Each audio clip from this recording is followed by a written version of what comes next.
Right, so the ever-credible Ross Young has given us details regarding the larger iMac, and so let's delve into it, but first make sure to like and subscribe for the latest Apple news and rumours. And with that being said, let's just tuck in. Right, so Ross Young, the display guru, he has given us information regarding the release, the type of display and the display size we should see on the bigger iMac.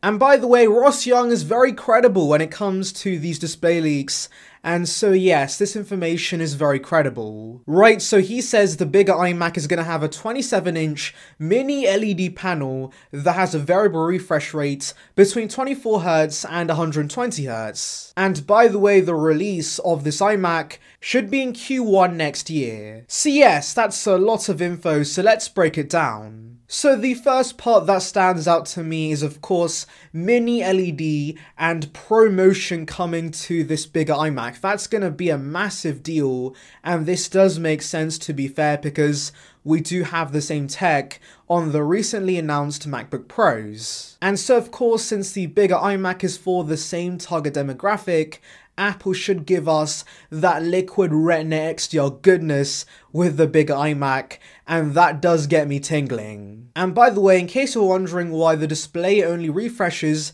between 24Hz and 120Hz, that's because these displays do not use the LTPO tech we have on the iPhone. That's what allows the iPhone to go all the way down to 10Hz. But to be honest, it's not a massive blow, especially on the iMac, since there is no battery and so there's no point in the display being more efficient. What's interesting though is that Young says the display is going to be 27 inches, and this is surprising because we've heard a ton of leaks regarding a larger display coming to the larger iMac, maybe around 30 inches, and this would make sense because we saw a bigger display on the smaller iMac.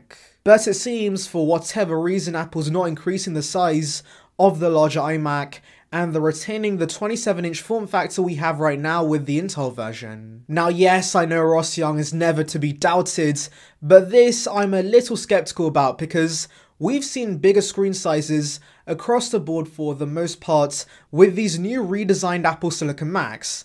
And yes, I know some of you guys might say, what about the 16-inch? Well, that did technically get a 16.2-inch display, which is slightly larger than the outgoing version. And so maybe the iMac is getting a similar treatment, maybe it's getting a slightly larger display that's being rounded to 27 inches. But again, considering the 21.5-inch iMac jumped all the way to 24 inches, I do still think we're going to see a 30-inch display for the bigger iMac.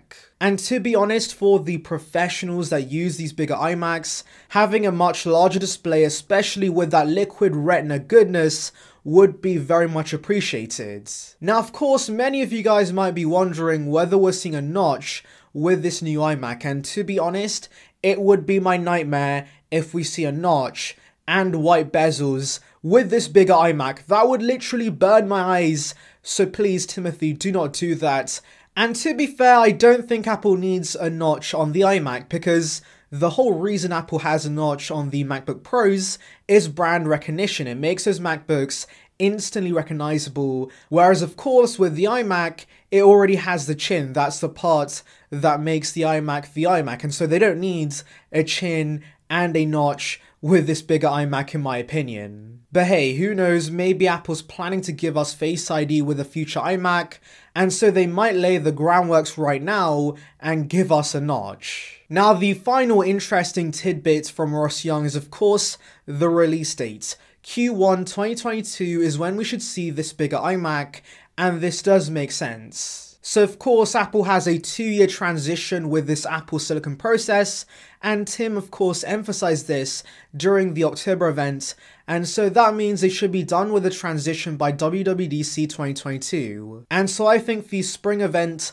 that could take place in March or April is going to be focused on the bigger iMac and the Mac Mini with the M1 Pro and the M1 Max, and then maybe the Mac Pro gets a WWDC release like it has in the past. And of course, that allows Apple to space out the releases and also complete the transition within the 2-year time frame. So yes, I do agree with this part of the leak. I do think we should see a Q1 2022 release, And by the way, that could be either a press release or an event, because do remember that pretty much everything we're seeing in this iMac has already been unveiled. For example, the design has already been showcased with a 24-inch iMac, and most of the new features are coming from the new MacBook Pros. And so yes, I would not be surprised if Apple gives us a press release for this bigger iMac.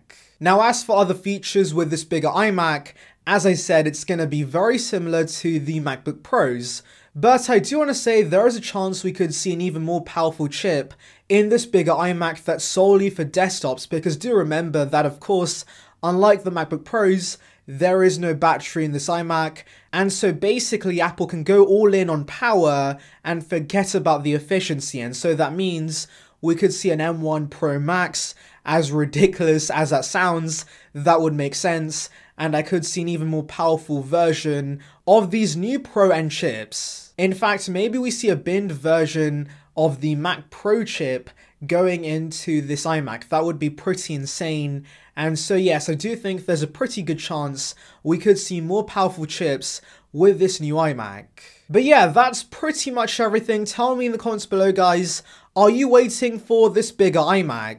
Anyways, thank you for watching, guys. Make sure to like and subscribe for the latest Apple news and rumors. Check out the video in the above on details regarding the M2 iPad Pro. And on that note, I'll see you guys in the next one. See ya, peeps.